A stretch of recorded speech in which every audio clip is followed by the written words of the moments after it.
I put some comments in this about it has been over a year. June 16th of 2017. It happens to be July. Or maybe it's August. No, it is August, isn't it? Yes, August 31st. Is that when I'm supposed to go to court? There's been no investigation. That means no one from law enforcement investigated this two-count criminal complaint. I never read an actual statement. Yes, yes, yes. Now, the rights of the accused, okay.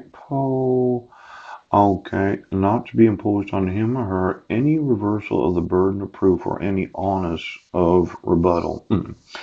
I provided videos every fucking day.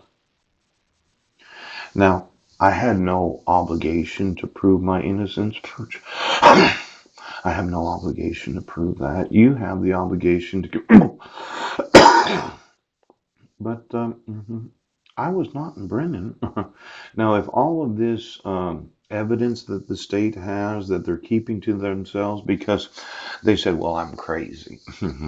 And you have that one email that I know, okay, including people at Heidi Budnick's workplace. Well, that's either the Quilcene High School or the Brennan School District or one of the schools in Brennan. Yes, I never emailed any school in Brennan.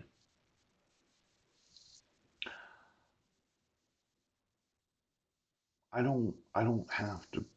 You're going to put me in a mental institution because I don't understand the nature of the crimes against me.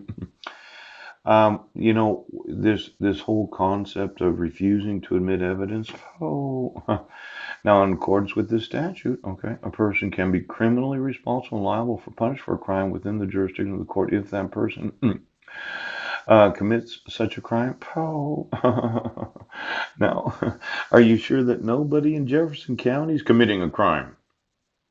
You're not trying to frame me for something I didn't do? See, this is the big problem I have with using traffic citations where there's no signature of the petitioner. Yes.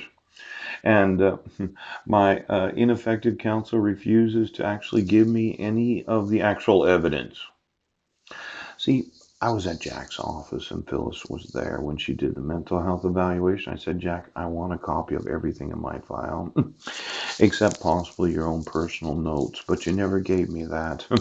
Then I sent you an individual email where I wanted a copy of the 1077 that you used to obligate me to have the mental health evaluation with the Phyllis. But when the public defender does not do what the accused says, where's this fucking evidence at?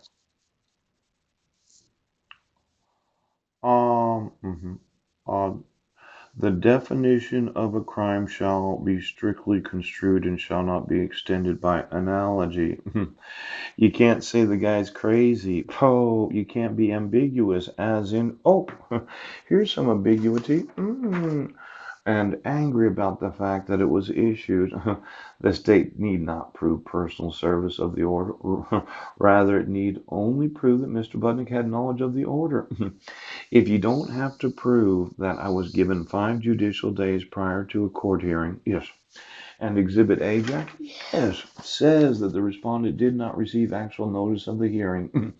There's probably never been a more glaring example of not having personal service.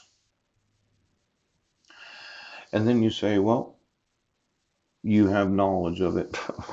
Not only do I have knowledge of it, Mr. Roberts, I've been emailing that fucking protection order for 2.5 years since November 20th, 2015. And for some stupid reason, you think that the court can do what they can do when I've sent 1,800,000 fucking emails and approximately 1,300,000 copies of RI.PDF that show that now not only do I have a knowledge of it, the whole fucking world does.